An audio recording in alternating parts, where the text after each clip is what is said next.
Vege sajam je sajam zdrave hrane koji smo danas održali ovdje na glavnom trgu u Zagrebu povodom Svjetskog dana bez mesa, a u sklopu kampanje Zeleni ponedjeljak. Zeleni ponedjeljak je kampanja koju provodimo sa gradom Zagrebom, kojom nastojimo ljudima približiti sam pojam vegetarijanstva, odnosno da barem jedan dan u tjednu njihov meni bude bez hrane životinjskog porijekla. Mnogi su razlozi da se to učini, pa tako i mnogi su razlozi za vegetarijanstvo. Naprosto možemo početi od samih sebe, samo naše zdravlje bilo bi puno bolje jer znamo danas da su mnoge bolesti povezane upravo sa mesnom prehranom, da se ona vegetarijanskom, odnosno veganskom prehranom uvelike poboljšava.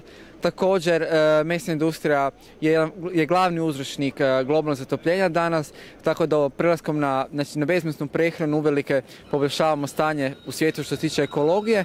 A ono što je još zanimljivo, ono što je jako važno je sama etika, odnosno životinje koje smo zbog naše prehrane sveli na potrošnu robu, materijal koji mi iskorištavamo onako kako mi želimo, kako bi dobili namirnice koje na kraju krajeva ne samo da do kojih su ubijene životinje, uništeni okoliš, već štete i nama samima.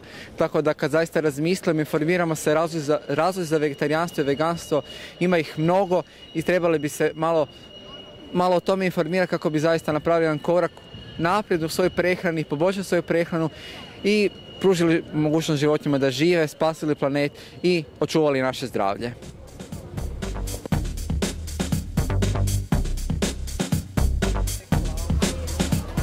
Ne jedem meso već 25 godina.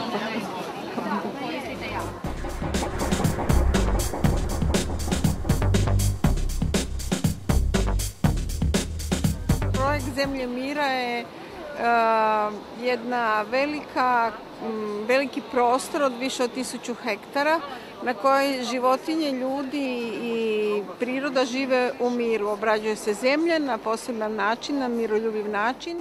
Sve udruge na svijetu koje su zainteresirane za povezivanje čovjeka sa prirodom i sa životinjama, koje su se naravno povezale i sa Zemljom mira, danas skupljaju peticiju za očuvanje. Zašto za očuvanje?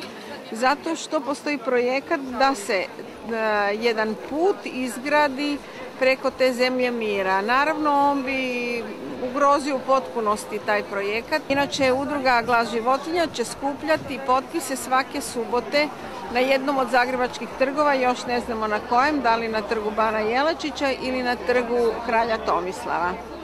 Peticija se također može potpisati online na našoj web stranici, na web stranici zaklade, Internacionalne zaklade Gabrijele, te na web stranici Prijatelja životinja. Imamo ovdje i jednu knjigu koja se zove Kako postati, biti i ostati vegetarijanac ili vegan.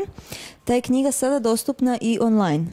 Da, to je novost dakle od ove godine.